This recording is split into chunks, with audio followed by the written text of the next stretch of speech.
በእስራኤል የተከሰተውን ሰደድ እሳት ተከትሎ ተዘግተው የነበሩ መንገዶች ዳግም ተከፈቱ።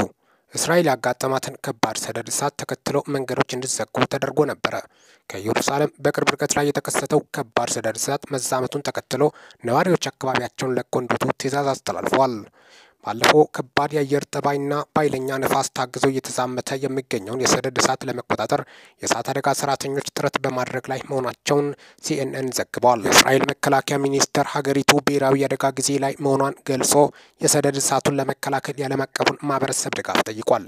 የተከሰተው የሰደድ እሳት ምናልባትም በታሪክ ትልቅ የሚባል መሆኑን የገለጹት የኢየሩሳሌም ግዛት የእሳት አደጋ ዲፓርትመንት ኮማንደር ሸሙሊክ ፍሬድማን የሰደድ እሳት በሰዓት 60 ማይል ፍጥነት የሚጓዝ በመሆኑ አስጊ አድርጎታል ብሏል። ሮብ ዕለት የተከሰተውን የሰደድ እሳት ለመከላከል እስራኤል ባቀረበችው የድጋፍ ጥያቄ 3 የእሳት መከላከያ አውሮፕላኖች ከጣሊያን ማግኘቷም ተነግሯል።